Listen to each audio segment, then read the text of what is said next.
Plaisir immense de vous savoir, nombreux fidèles téléspectateurs. Encore un rendez-vous pour les décryptages de l'actualité sociopolitique en République démocratique du Congo. Sortie imminente du gouvernement. À quelle surprise devrions-nous s'attendre pour ce week-end? Confirmation faite par l'un des cadres de l'Union sacrée. Qu'est-ce qui devrait être changé?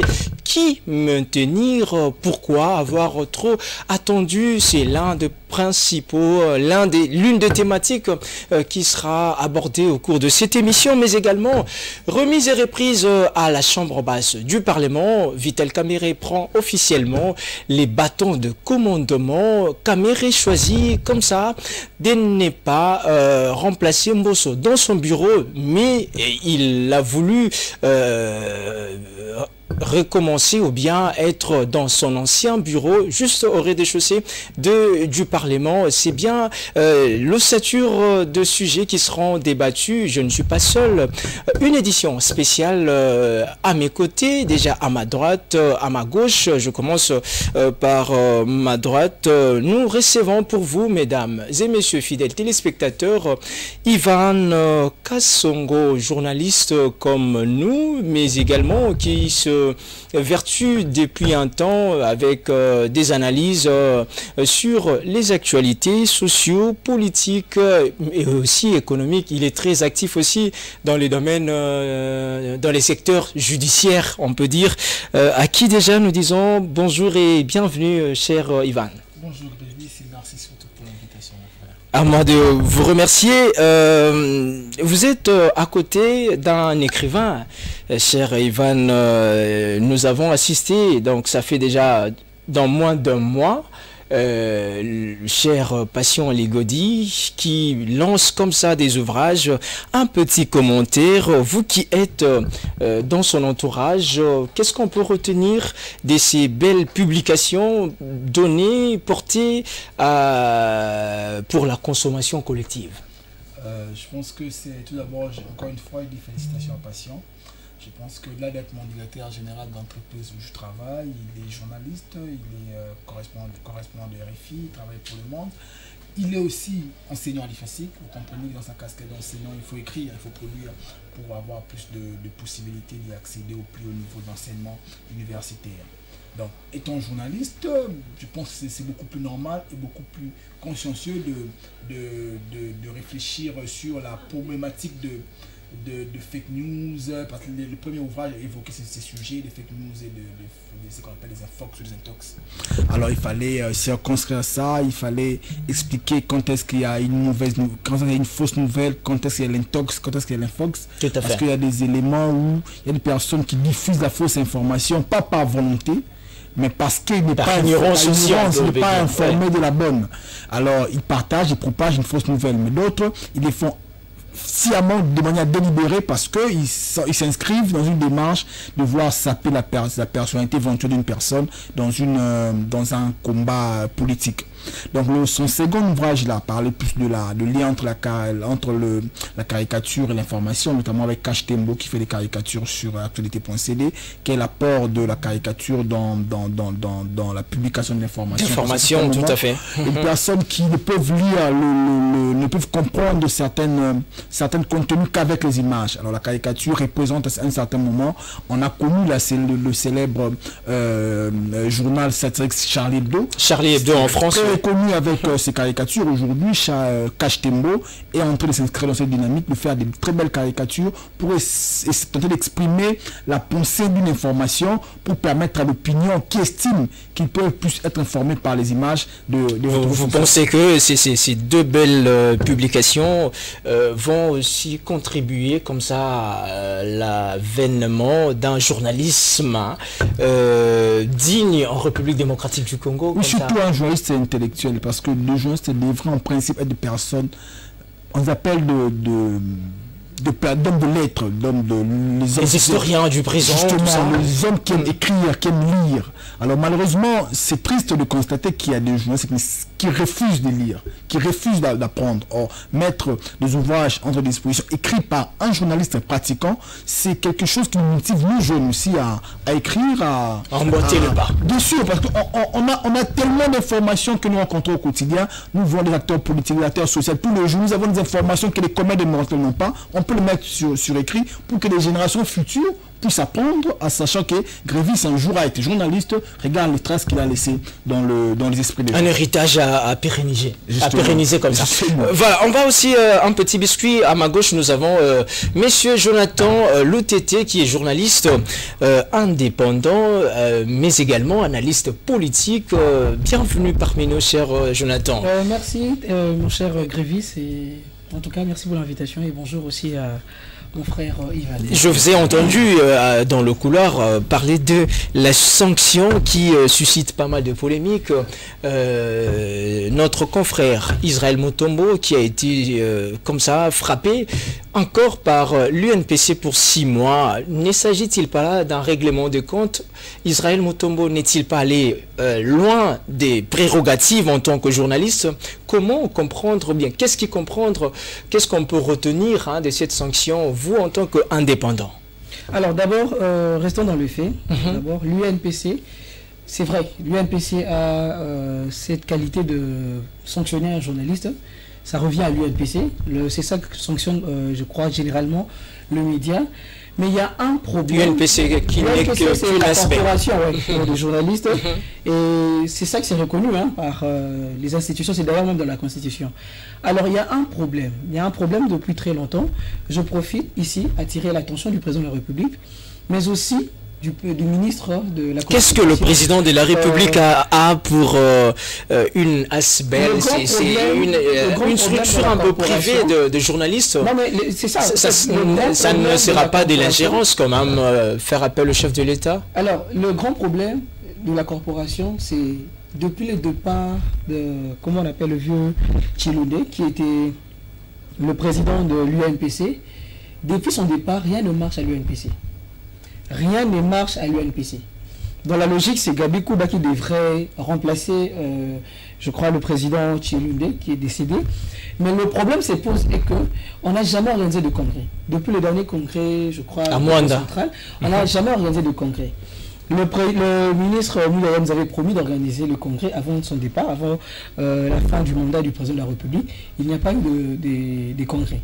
Le problème est que notre corporation fonctionne, je crois, je peux dire comme, je ne sais pas, nous sommes dans un jungle, nous fonctionnons, je ne sais pas, dans un désordre total, parce que Gabi Kouba n'a aucune autorité sur les journalistes et voire même des commissions. Ben, la question, ce n'était qu'un petit biscuit, parce que nous allons entrer dans le détail.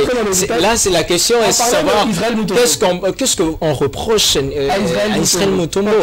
La commission de discipline qui était dirigée par le ministre François Kaboulou, qui n'est plus le président de la commission, parce qu'il occupe désormais le poste de ministre de sport. Je crois qu'il a toute une équipe. Il y a des juges aussi. Il y a d'où Jésus Belé, d'où il y a plusieurs innocents, Olenga. Mais ces gens-là n'ont pas bien siégé. Parce que j'ai lu un document, la personne qui devrait normalement remplacer le président Kaboulou, qui était à l'époque le président de la commission, Ange Gabriel, il n'était même pas au courant. Apparemment, il y a eu des pots de vin. Il y a eu de l'argent qui ont circulé, il y a le ministre, je crois, le ministre et quelques personnes, je ne veux pas citer le nom, il y a quelques personnes qui ont influencé les Là, ce sont des allégations quand même. J'ai des preuves, je suis en fait responsable de ce que je suis en train de dire. Je sais qu'il y a quelque chose qui ont la commission a manigancé quelque chose pour sanctionner Israël Mutombo. Mais bon, tout ça, c'est la faute de la commission, en fait, plutôt du ministère. Le problème est que, en fait, aujourd'hui, ce métier, on fonctionne, je ne sais pas, dans un désordre total. Tout le monde peut devenir journaliste. Il n'y a pas, en fait, une structure qui peut facilement orienter les choses. Aujourd'hui, Israël Mutombo, bien sûr, il fait son travail. Il fait son travail, mais depuis très longtemps. Pourquoi pas l'UNPC n'a jamais recadré Israël Mutombo. C'est seulement au moment où Israël Mutombo s'attaque au ministre Nicolas Kazadi. Ce n'est qu'une coïncidence, une goutte d'eau qui a fait déborder le vase quand même. Alors, parlons de la convocation. Avant Israël Mutombo, il y avait une convocation contre le journaliste Gauthier Sey, qui aujourd'hui n'a jamais été sanctionné. Gauthier Sey ne s'est jamais présenté. Comparaison n'est pas raison quand même. Et pourquoi à la place aujourd'hui le tour d'Israël Mutombo, on sanctionne directement? Merci. Là, ce n'était que... Oui. L'UNPC revoit sa décision et que le ministre, le président de la République, tous ceux qui nous soutiennent, aussi la première dame qui nous avait soutenu à Mwanda, qu'ils essaient en tout cas de le financer, on organise le congrès et qu'on avance. On ne veut plus vivre ce désordre. Très bien, je pense bien, Ivan pourra peut-être revenir là-dessus parce qu'il a évoqué tout à l'heure les questions sur le journalisme intellectuel. Mesdames et messieurs, nous commençons par cette première thématique. Sortie imminente du gouvernement. Qu'est-ce qui devrait être changé? Qu'est-ce que la population attend des nouvelles têtes qui seront promues?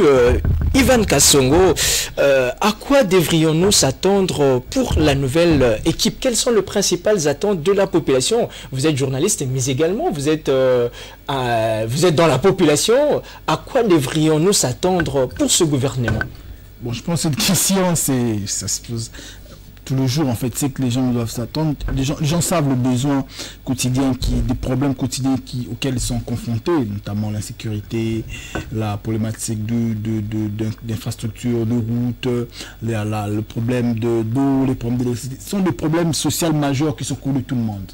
Mais quand même, on doit apporter des solutions parce qu'apparemment, on a l'impression qu'on tourne sur des problèmes qu'on connaît, on a identifié, mais qu'est-ce qui bloque? Non, mais justement, parce que je pense que dans la construction de l'action politique en RDC, il n'y a pas une vision. C'est-à-dire les gens deviennent membres de gouvernement sans savoir ce qu'ils doivent faire.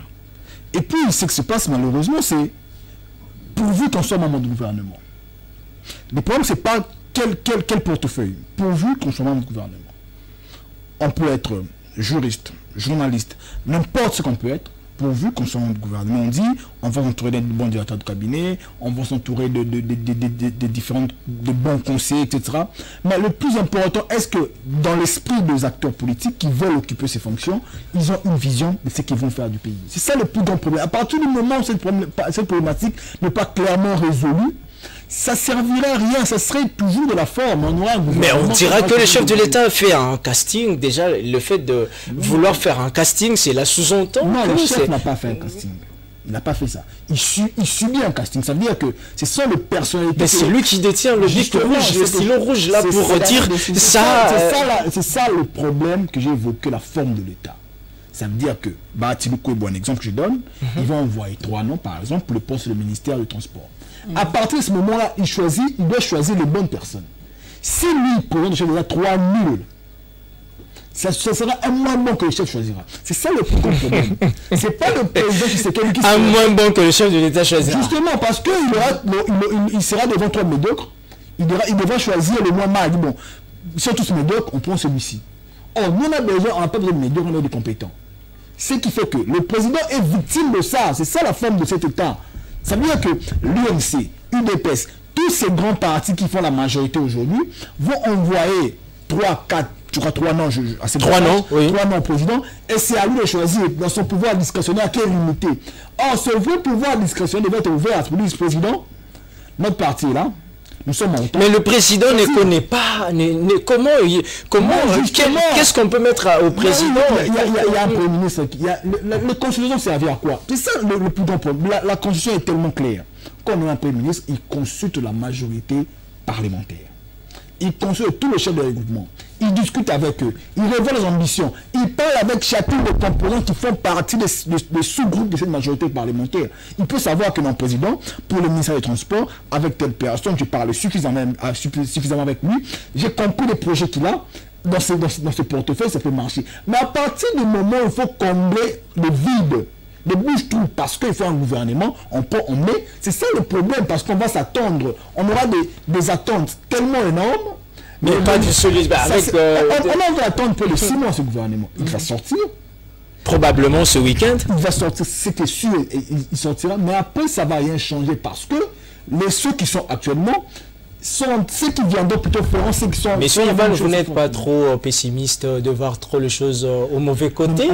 On peut pas espérer... Si on a eu beaucoup de temps, si on a eu quand même beaucoup de temps, c'était pour que l'on puisse aboutir à quelque chose d'intéressant. Pour le gouvernement Ilunga Ilukamba, près de 7 mois.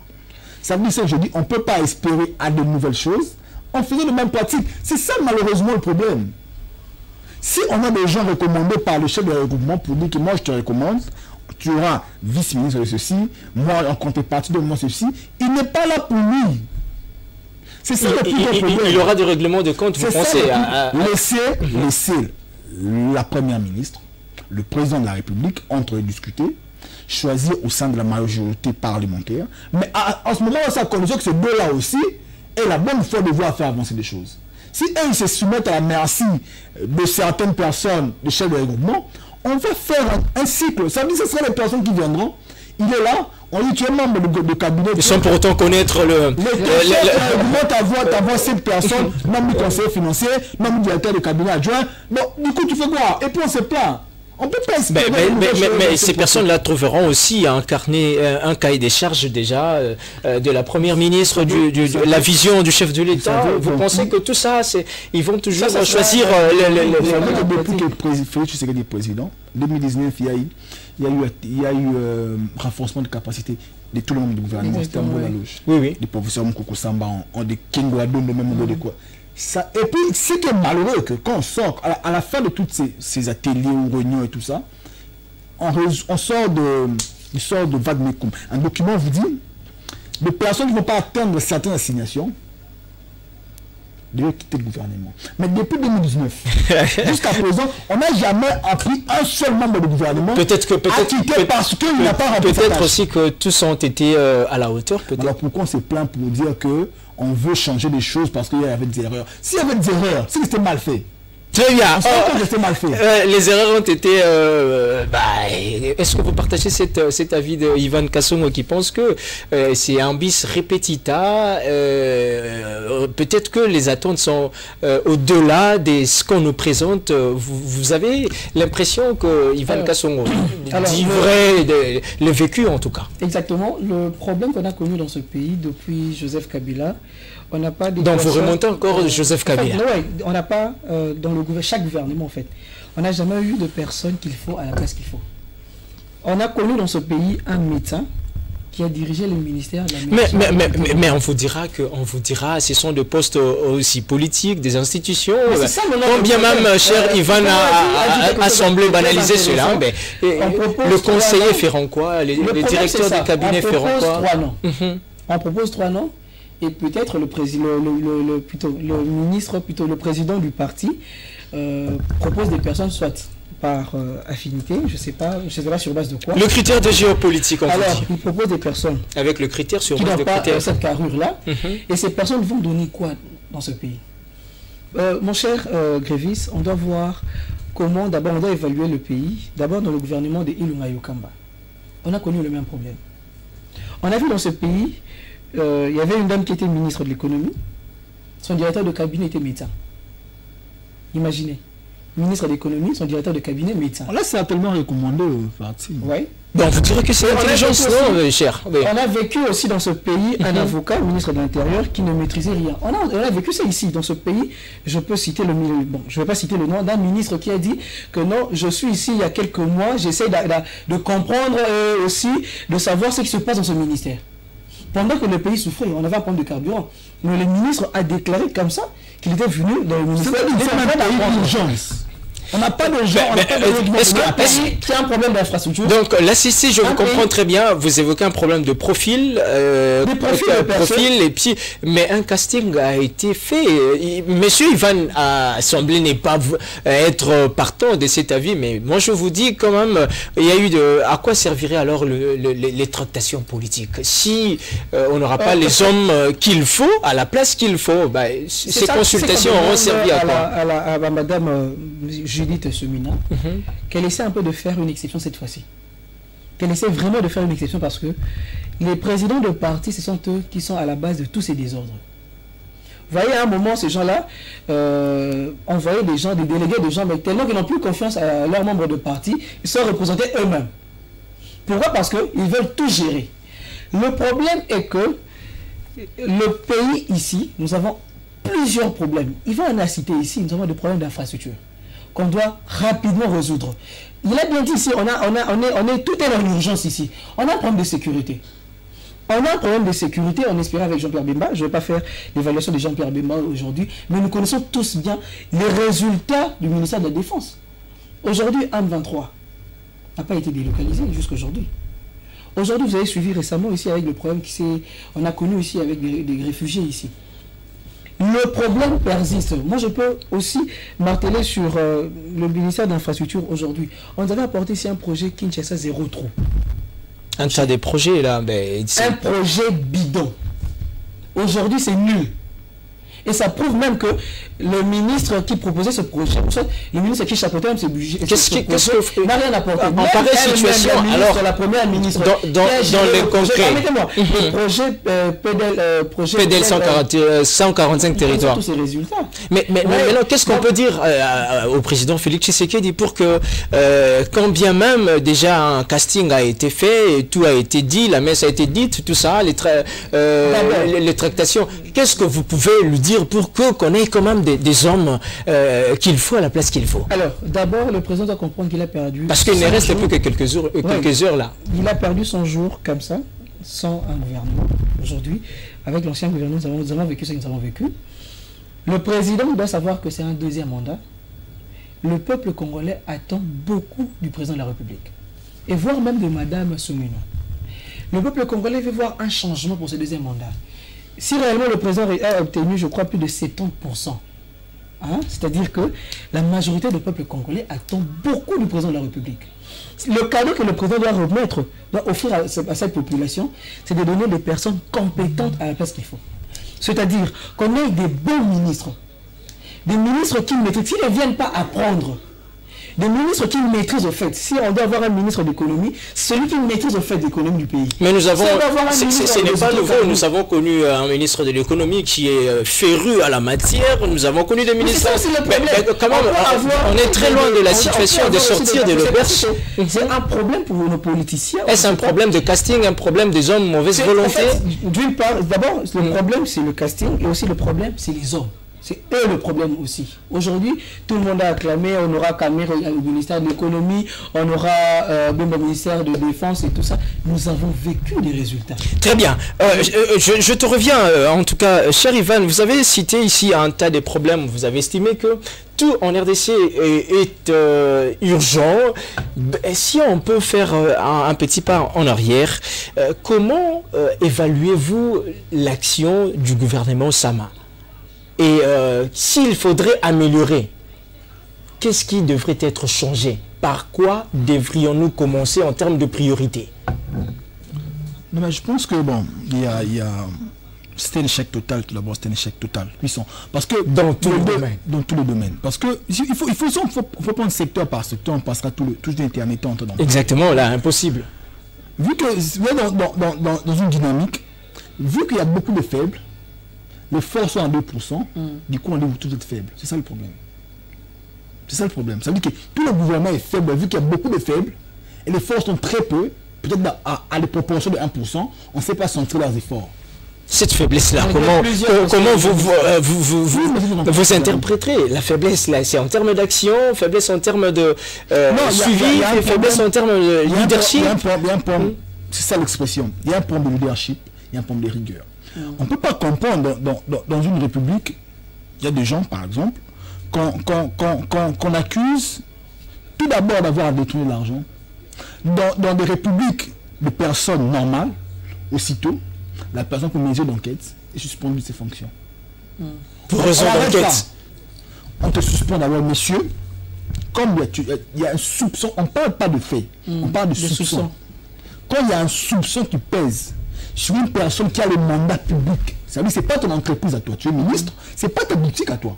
C'est pour tout, tu gères le bien de la République. On suppose qu'il y a des soupçons de détournement de l'argent de tous les Congolais. Des contribuables. Oui. Et le parquet se saisit. Il dit, monsieur, nous avons besoin de toi pour poursuivre les enquêtes pour ces trucs. Ça veut dire que le parquet estime que ces soupçons-là peuvent porter des indices sérieux de culpabilité. Mais les quelques cas, les quelques cas de soupçons, quand même, on a vu comment les parquets a initié des actions. Mais c'est justement ça. À quoi auraient servi ces actions? Vu qu'il n'y a pas de leadership, il n'y a pas de rigueur, c'est pourquoi les gens sont complaisants. Ils savent que je prendrai des millions pour ne faire rien. C'est ça le problème. On a évoqué le problème de Salim Tombo. La forme ne peut pas être mauvaise. La manière de le faire peut être brute, peut être terre à terre. Parce que il le fait comme ça, il parle comme ça. Ça peut être mauvais. Mais dans le fond, parce qu'on n'a pas prouvé le contraire pour dire que c'est faux. Et lui-même, le ministre n'a pas prouvé le contraire. Quand il dit, tu rends compte que le monsieur avoue qu'il est coupable. Le fond, la forme peut être mauvaise. Et la sanction doit être sévère. Je ne suis pas dans ce débat-là. Mais ces personnes qui se comportent mal... devraient en principe être... Bon, maintenant, quand ces personnes se comportent mal, et il y a des gens qui chantent pour eux, et ils sont promus, ils sont directeurs généraux, ils sont ministres, pourquoi voudriez-vous espérer les nouvelles choses dans cette place? C'est ça le problème. C'est maintenant ça la question. Qu'est-ce qui devrait être changé? Qu'est-ce qu'on peut dire au président de la République? Ici, il y a eu une erreur, en tout cas, quelle tête maintenir ou pas? Non, mais je peux évaluer l'action gouvernementale de chaque secteur par secteur. De manière que vous avez fait... Mais je pense plutôt, il faut moins de complaisance. S'il vous plaît, si on veut changer ces pays, moins de compétences et plus de rigueur. On doit avoir des ministres révoqués du gouvernement, pas démissionnaires. Donc c'est pays, on a connu que Chéribo Okende, le feu qui a démissionné, et l'autre... et moins de Sima Christian du plan. On doit avoir des lettres de révocation de membres du gouvernement. Et qu'est-ce que vous en dites? La taille Non, mais le problème de la taille... Peut-être aussi le chef de l'État... Le problème de la taille, c'est pose le problème du budget, des frais de fonctionnement, etc. On peut avoir une taille de 30 personnes, mais si elles sont médiocres, vous insistez beaucoup plus sur la médiocrité, apparemment. S'il n'y a pas de rigueur, s'il n'y a pas de sérieux, ça sera la même chose. C'est ça le problème. Les personnes vont s'entourer de leurs membres de famille de leur cabinet. Ils auront un frais de fonctionnement, ils vont aller en mission. Il laisse ses conseillers, il prend sa famille, il part avec en mission sur les frais de l'État. Vous êtes journaliste d'un média très suivi à travers le monde, particulièrement en RDC, actualité.cd. Le président Félix Tshisekedi venait vous consulter, dit cher Ivan, j'ai besoin de ton conseil, de ton orientation. Je vais publier dans quelques heures les gouvernements. Qu'est-ce que tu peux me recommander? Quel conseil je dois dire pour que les personnes qui seront choisies soient à la hauteur? Le problème, c'est pas celui-là. Par exemple, le problème, c'est lequel? Le président va nommer des gens, il parle avec les gens. Il consulte les gens, il parle avec les gens. Il sait savoir l'esprit, c'est que les gens vont faire des portefeuilles. Mais au-delà de ça, le chef du gouvernement, en réalité, dans la forme de l'État qu'on a, c'est le président de la République. En principe. C'est lui le chef de l'exécutif, qui est composé du Premier ministre aussi. C'est lui qui a la possibilité de faire partir un membre du gouvernement. Est-ce que les gens là doivent venir avec leur vision, ou bien ils doivent commencer à épouser la vision du chef de l'État? Le président dit, le secteur des hydrocarbures, je veux ça. Les priorités. Le secteur de l'économie voit les priorités. Le secteur de l'éducation voit les priorités. Et les personnes qui sont là doivent marcher sur base des priorités de la vision du président et du Premier ministre. Mais à partir du moment où les gens ne marchent pas sur cette vision, le président peut te prendre. Quand tu te plains, tu es coupable. Tu comprends? Il y a un fait que je dois rajouter. Ivan a souligné un truc qui est très important. Le président doit éviter au fait de la complaisance. On a vécu ça ici, dans le gouvernement. Déjà que le président de la République a dit qu'il ne fera plus les mêmes erreurs. Il a dit lors de son investiture. Papa, on ne peut pas avoir la complaisance. Pourquoi je dis ça? Je dis ça. Il y a un problème depuis très longtemps. Le parti politique impose, par exemple, je peux dire, bon, AFDC dit, bon, je vais avoir un tel ministère, tel ministère, tel ministère. Alors, cette répartition crée d'abord... Mais ce n'est pas une parole d'évangile quand même. Non, mais on a vécu ça ici. Telle personne a réclamé que je vais avoir le budget. Camille l'a fait.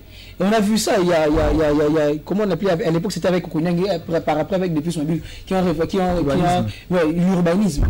Mais aujourd'hui, quels sont les résultats? Aujourd'hui, il y a une lettre, il y a un décret, je ne sais pas, un arrêté, un décret, signé au ministère de l'Urbanisme concernant les loyers. Les baux à loyer. Oui. Aujourd'hui, ils avaient écrit qu'à l'époque, le loyer, on doit payer ça en francs congolais et pas plus de 3 mois. Jusqu'à présent, c'est en vigueur, c'était. Oui, exactement. Mais ce n'est pas exécuté. Le ministre a fait 5 ans, imaginez, 5 ans. Le ministre a fait 5 ans. Chaque vendredi, le ministre participe au conseil des ministres. Le président au courant de ça, on n'a jamais... Il n'y a pas d'inspecteur. Mais on dit que dans certains coins, quand même, cette mesure est suivie. Parce qu'il veut faire plaisir à ses amis. Si le président fait, par exemple, la ministre, c'est pourquoi la ministre, comme vous avez souligné, la ministre, on doit sentir un sens de leadership auprès de notre madame Soumino, parce qu'on n'a pas vécu ça avec Moussa Maloukoni. On aurait appris... avec le premier ministre, c'était bon, oui, j'accepte. Je sais que vous allez éviter la polémique. On aurait appris que madame Soumino n'a pas voulu qu'on puisse reconduire le classique, le leader de Massas. Moi, j'appuie ça, au fait. Mais ils ont demandé ça. En fait, la dame doit être super. Elle doit se sentir première ministre. Elle doit avoir l'autorité sur tous les ministres. Elle doit se sentir libre. Elle ne peut pas être liée. Parce que si madame sent que elle est dirigée par telle personne, elle ne peut pas gronder telle personne, elle ne peut pas réprimander telle personne. On a vécu ça avec l'ancien Premier ministre. Monsieur Jonathan, vous avez quelqu'un... L'ancien Premier ministre un peu de complaisance au sein du Premier ministre. Vous imaginez le Premier ministre ordonne au ministre des Finances de libérer tel truc pour les journalistes, pour la francophonie. Le ministre des Finances refuse.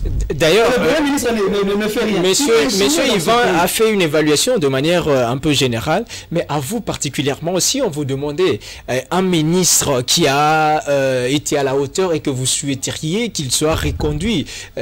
Polémique n'est pas raison, comparaison n'est pas raison. Vous avez quelqu'un, 2 ou 3 noms Moi, je proposerais, sans complaisance, je ne le connais pas, je ne l'ai jamais vu, le ministre de la fonction publique, Jean-Pierre Liao. C'est quand même le seul où on a senti qu'il y a un changement au ministère. On a senti qu'à la fonction publique, quand même, les choses marchent bien. Là, en tout cas, je dois être honnête. À part lui, je ne vais pas citer d'autres personnes, mais à part lui, je crois que si je dois... On peut aussi reconduire notre ministre des tutelles quand même. Il a été... La presse, pas tutelle. Mouyaya, bon, il y a aussi beaucoup de problèmes. En fait, le problème avec le ministre, on n'a pas senti aussi la différence entre un journaliste et un ministre. Moi, je n'ai pas senti ça, en fait. C'est comme si le ministre a apporté cette casquette-là de journaliste parce que, dans l'exercice de son pouvoir.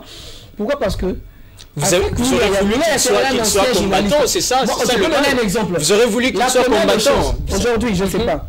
Par exemple, Yvan, je ne sais pas si vous avez fini à l'UFAC, vous avez fait des études, la communication, grévistes et tout ça. Tous nous avons fait des études. Mais aujourd'hui, nous savons très bien que ceux qui excellent parfois dans ce métier ne sont même pas ceux qui ont fait l'UFAC ou soit des études de communication. Une parenthèse. Et ça impose aussi. Une parenthèse, je sais que... Aujourd'hui, il fait ce qu'il veut.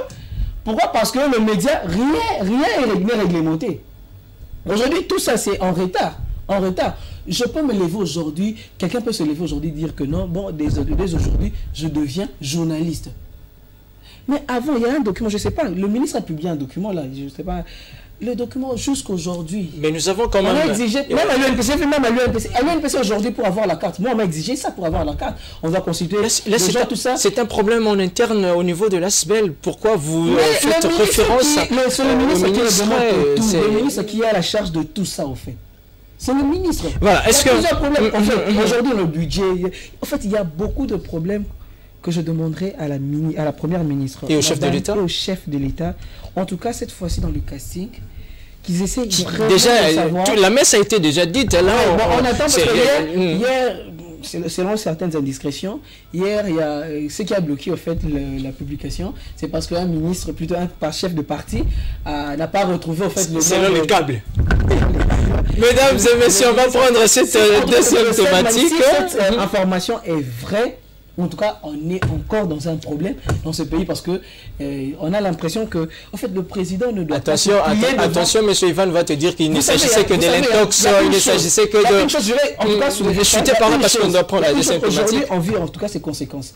Lorsque tout le monde condamné ici en fait, cette autorité-là, cette dictature-là de Joseph Kabila auprès de certains chefs de partis politiques. Tout le monde condamnait ça ici. Pendant qu'il faisait des fusillés là-bas à Kingaka, tout le monde condamnait ça ici.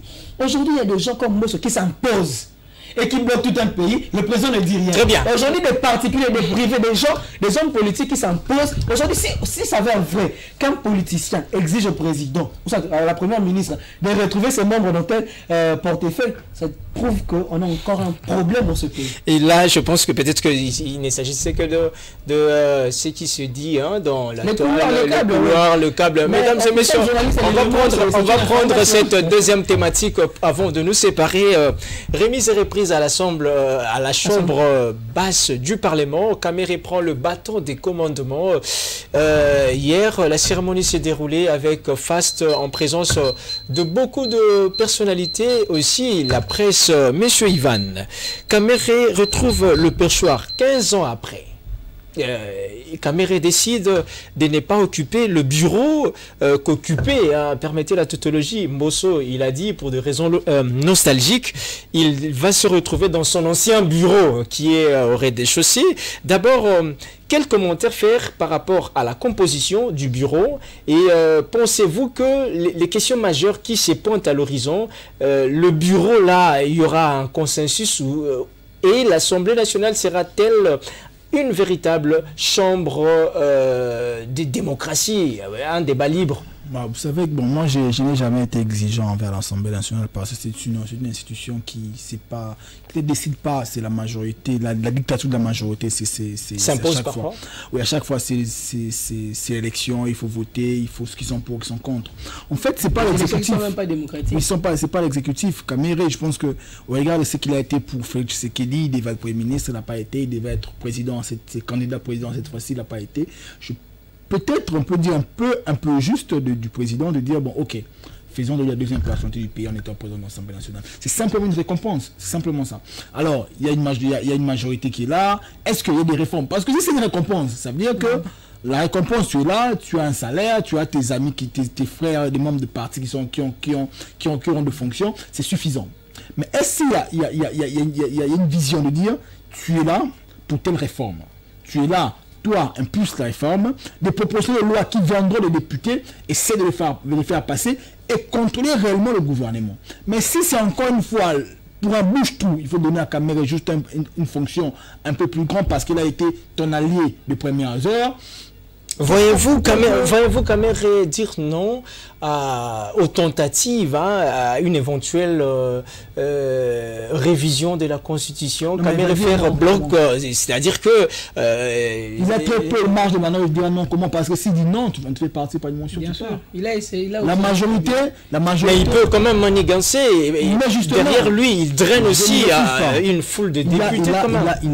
Kamere, lui et son regroupement ne constituent pas une majorité parlementaire, non. Il a été voté par plus de 300 députés. Mais justement, c'est ce que je suis en train de dire. Ce ne sont pas ces 300 députés à lui, non.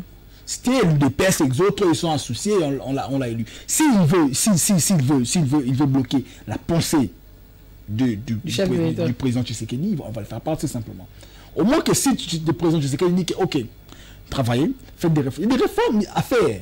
Dire que les élections reviennent présidentielles de un tour à deux tours, c'est une bonne réforme. Donc si ces réformes-là touchaient aux articles verrouillés de la Constitution... Non, le seul problème, c'est cette pensée, c'est nous qui les constituons. C'est nous les porteurs de place publique. C'est ça en 2016, c'était comme ça. On va lui dire que tu veux qu'on viole la Constitution. Tu veux, ok, je vais violer. Il a violé, il a pris 2 ans. Et après, il est parti. À un moment, on s'attendait même pas qu'il partira. Des fois, arrêtons de vouloir donner un prétexte à fait Tshisekedi, il veut rester. Non, je suis sûr que lui-même l'a dit. 5 ans, c'est déjà trop. Alors là, on doit faire 10 ans. Je suis convaincu qu'en 2028, ils partiront sans problème. Ce sont tous ces gens autour qui veulent que, tant que tu es là, nous, on s'enrichit. Pour qu'on puisse aussi le partage du gâteau. Tu peux encore rester. Mais quand il aura le problème, c'est que Kabila est en train de vivre la bourse aujourd'hui seul. Tous ces gens sont ici en fait. Ils sont avec Tshisekedi. Il est à la bourse à Kachamata, lui seul, il n'est pas en Afrique, seul. Parce que c'est lui qu'on accuse aujourd'hui. Et Tshisekedi, s'il ose de croire en ces gens, demain on va l'accuser lui seul. On va oublier Boudzimbo, on va oublier Mbosso, on va oublier tous ces gens qui sont autour de lui. C'est ça la logique. Donc pour vous, on peut dire que Kamere est placé là pour des combines politiques, ou bien pour... Mais c'est une décision qui a été prise au niveau de l'Union Sacrée, qu'il soit là. Mais Kamere, il a de l'expérience en termes de fonctions qu'il a occupées. Occupé dans ces pays, en termes de fonctions qu'il a occupées, il a de l'expérience. En termes de résultats. Bon, je ne sais pas juger par quel résultat qu'il a apporté. Vous savez, moi, on dira qu'à l'époque, on suivait les plénières. Le résultat, c'est pas le plaisir du débat. C'est le concret de la vie des gens. C'est ça le résultat de l'exécutif. C'est ça le résultat. Tu as été ministre de l'économie, je ne sais pas ce qu'il a fait, mais Vital Kamerhe a l'expérience. Ça, il faut le dire. Il a le profil. Je pense que oui. Être dans l'Assemblée nationale, c'est une personne qui peut très bien mener le débat. Mais le plus important pour moi qu'il devrait faire, qu'il puisse encourager des motions contre les membres du gouvernement qui vont se méconduire. Très bien. Est-ce que c'est l'avis de monsieur Jonathan Lutete, la carrure de Kamere, la composition de la nouvelle équipe dirigeante? Pensez-vous qu'on va assister réellement à un débat démocratique? Et quelles sont les réformes que vous pensez que ces bureaux doivent nécessairement accompagner et doivent nécessairement dire non? Alors, en parlant d'abord de Kamere, Kamere c'est une personne très connue dans ce pays. Et Kamere, même son travail est connu. Nous savons très bien que mon frère a dit des résultats. À l'époque, en 2006, je crois. 2006, 2007, tout ça. On a vécu les contrôles parlementaires. Vous savez, vous connaissez à l'époque, avec l'affaire du ministre des Transports, Gilbert Koul. Gilbert Koul, oui. Vous avez vécu ça?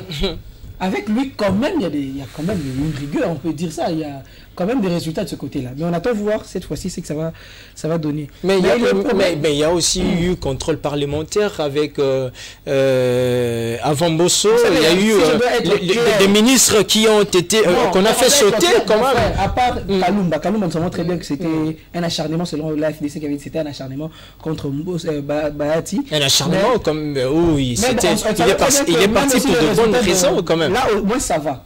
On sait très bien le Parlement. Une instruction judiciaire contre lui. Jamais, jamais. Ça, c'est le lard des fait. Depuis 2006 jusqu'à aujourd'hui, je ne sais pas, c'est que le Parlement nous a... L'Assemblée nationale, la seule chose que l'Assemblée nationale nous a produit, en tout cas aujourd'hui, la population se sent vraiment fière, c'est seulement le code minier.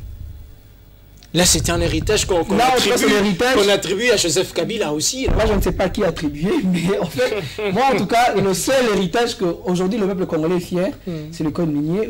Après, aussi avec l'Assemblée nationale ou bien avec le chef de l'État. La loi qui a créé le Conseil économique et social, je crois. À part ça, nous savons très bien que le reste, c'est la blague, en fait. C'est la blague, puisque l'Assemblée nationale commence... Nous avons vécu ça. Quel genre de députés que nous avons? Un député qui menace un ministre, qui dit, bon, si tu ne veux pas me payer un truc ici, je vais préparer une motion contre toi. Pour ou contre la réduction du train de vie des institutions, en commençant d'abord par l'Assemblée nationale, avec leur salaire qui est éléphantesque jusque-là. Ils sont là, ils servent la population congolaise. Ils sont là pour représenter le peuple congolais. Mais ces gens-là gagnent plus que nous-mêmes, la population. Ces gens-là, tous ceux qui gagnent... Bon, le président essaie un peu de justifier. 21 000 $, certains diraient que c'est... Je ne sais pas parce que bientôt... Bon, selon les indiscrétions du câble, les députés gagnent dans les 30 000 et quelques par mois. Mais si c'est vrai, en tout cas, c'est trop pour rien. Parce que ces gens-là ne servent à rien. Je vais le dire vrai. Mais ils ont énormément de dépenses parlementaires. On n'a pas de bonnes lois. D'ailleurs, même, ils ne sont même pas productifs envers nous, la population congolaise. Vous voyez? Alors, aussi, je vais revenir sur un fait. La composition du bureau de l'Assemblée nationale. D'abord, c'était une blague.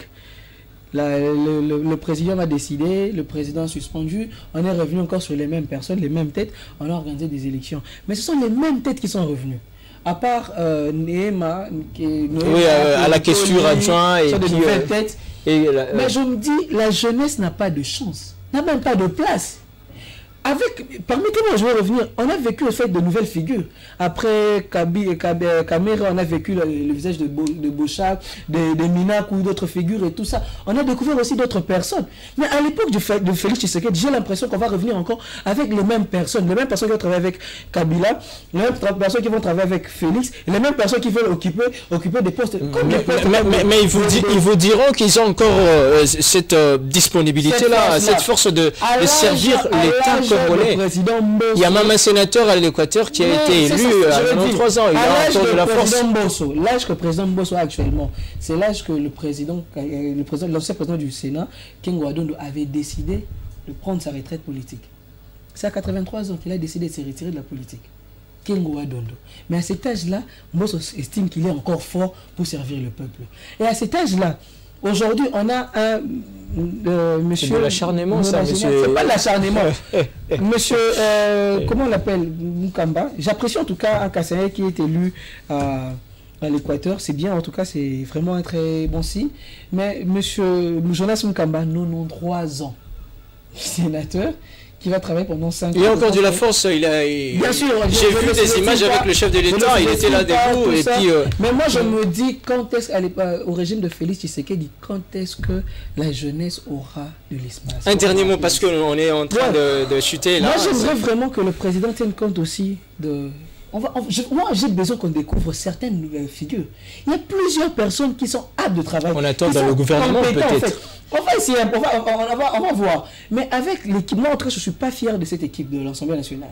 Je ne suis pas content de ça parce que les Jacques Njoli, je connais, c'est un homme... un avocat, un professeur d'université de renom. On va découvrir beaucoup de gens. Il y a des quasi-terres qui sont là. Il y a beaucoup, je ne veux pas citer de noms, il y a beaucoup de têtes. La promotion là. Je ne fais pas la promotion. Chuter. Non, je ne vais pas citer.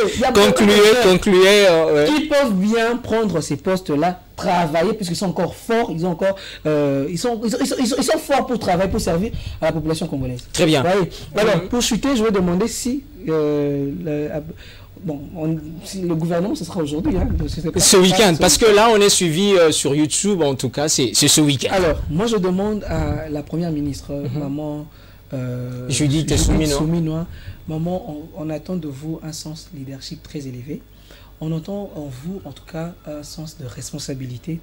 Parce que ce que vous avez fait, votre bilan au ministère du plan, en tout cas, ce n'est pas satisfaisant, mais quand même, on vous fait confiance. Nous pensons que cette fois-ci, vous allez marcher avec la vision du chef de l'État, vous allez donner des bons résultats. Mais la seule chose que nous vous demandons, nous voulons voir des nouvelles figures au gouvernement et des personnes qui ne sont pas venues apprendre, mais des personnes qui maîtrisent et qui vont apporter la solution dans tous les domaines, parce qu'actuellement, dans ce pays, rien ne marche. Très bien. Un dernier mot de la part de M. Ivan. Tout ce qui a été dit, en commençant par Passion Ligodi et publication imminente du gouvernement, et aussi la composition de l'Assemblée nationale. Qu'est-ce qu'on peut retenir encore, et un message à la population congolaise? Non, le plus important qu'on fasse ce gouvernement le plus tôt possible, parce que je sais qu'ils seront déjà pas très compétents. Vous êtes pessimiste là. Parce que là, ceux qui sont là sont incompétents. Ils sont contre les affaires courantes dans l'incompétence. Donc c'est possible avec ceux qui viennent encore. Au moins, ils ne seront pas après les affaires courantes. Ils seront en train d'exécuter un gouvernement. Même là, l'incompétence, ils seront en train d'exécuter un programme. Et on espère que le président de la République ou la première ministre vont tenter un peu de pousser, parce que avec la pratique, avec la procédure dont ils seront désignés, nous connaissons la suite. C'était un dernier mot, mais permettez de glisser cette petite question. Ce sont des gens qui sont nommés, qui sont incompétents, ou bien ce sont des personnes qui nomment ou qui proposent qui sont incompétents? Les deux. Incompétentes. Non, on les envoie déjà des personnes incompétentes et choisir le moins incompétent de tous. Wow. C'est ça le problème. Concluez là. Je pense que ces gouvernements l'attendent et que ça va aider le pays. Mais mon souhait, qu'ils soient des personnes compétentes. C'est ça mon souhait. Mais la réalité, c'est le souci d'ailleurs. La réalité nous déçoit. Oui.